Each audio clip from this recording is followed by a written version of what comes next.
So what do you think, Eve? Could he be your son? He would be about that age. Wait a second, Eve. I thought that your son died at birth. Yeah, so did I, until recently. I heard a voice in my head, a little boy calling for his mommy. And then Victor and I started having visions of what could be the same child. Wow, so you think he's trying to contact you psychically? Maybe. It's complicated, but the bottom line is, if this picture was found in Deevee's cabin, then there is a possibility that the boy's alive. Let me take a look at this picture now. Does that look anything like Bordizzo? Does this look like anybody in your family? Maybe. Maybe not. I don't know. You would think that I would feel some sort of instinctual... I don't know. I can't tell if this is my son or not. All I am is just confused about this whole Well, thing. that picture does raise a lot more questions than answers, like, what was that child doing in the Jasmine Island house? Oh, great. So this is just yet another mystery about David Bordizzo. Well, then we'll solve it. Make him vulnerable, and then we will kick him out of our lives permanently.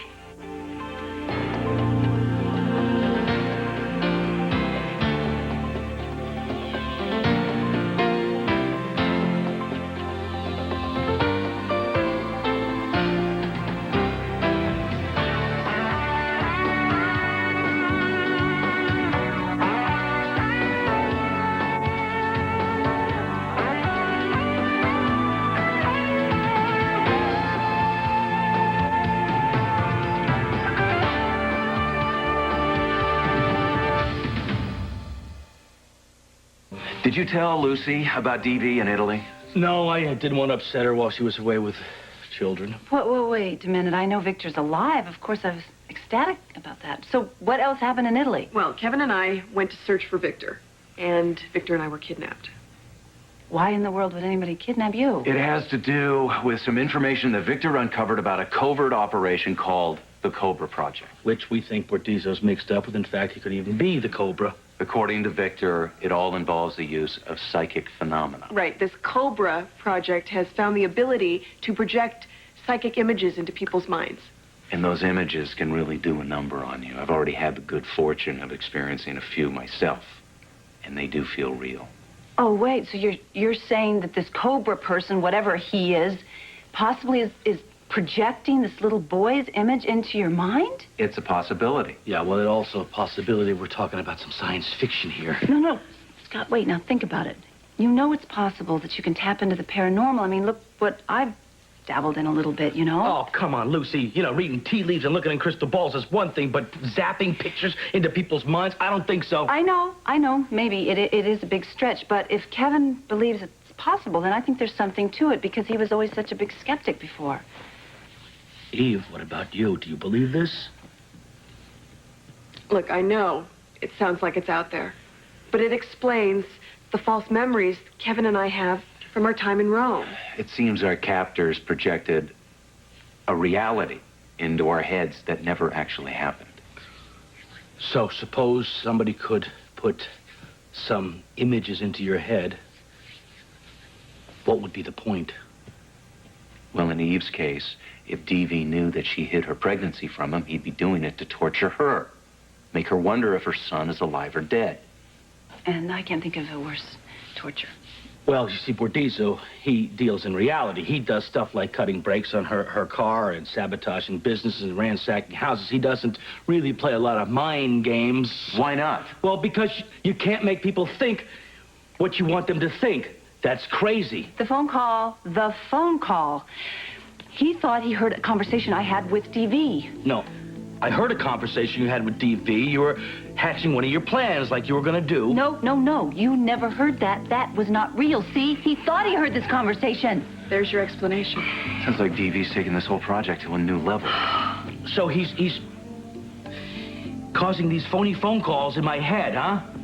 He's trying to ruin your relationship with Lucy by inserting psychic projections into your head. Oh. You made any headway with him? Yeah, how about it, Scott? Have we convinced you that there's some truth to psychic projections? Nope. But you three are convinced. Okay, pal, then at least say that you're open to the possibility.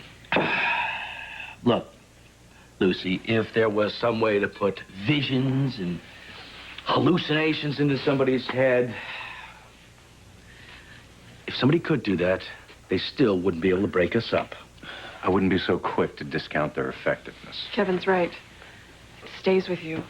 That voice that I heard, the little boy's voice in my head, it's been with me ever since. I can't get it out of my head no matter how hard I try. We yelled over that phone call. That's exactly what Bordiso wanted you to do. Right, you tried to kill him. He knows he can't really get you physically. You almost got him. So now he's got to come up with another way to strike at us, and he's doing it through mind games. Yeah, okay, well, if that was possible, we got to do something here, right? So maybe Victor can help us. I'm afraid that Victor is the last person to help, so. Victor practically begged us not to investigate this any further. He says it's way too dangerous. Well, then if it is really dangerous, like everybody seems to believe, then we need to do something. I suppose I could try the internet, see if I can come up with anything about Cobra Project. Try psychic projections, too. Okay, that's good. Now, we get information, then what? Then what? What, are you kidding? We're going to pull the rug right out from underneath them. I can't sleep. I cannot function. Someone seeks revenge.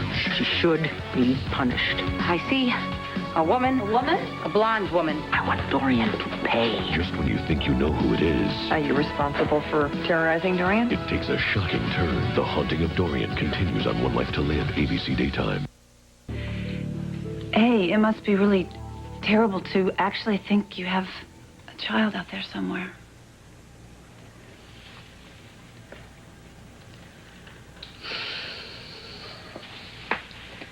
I thought I had dealt with his death.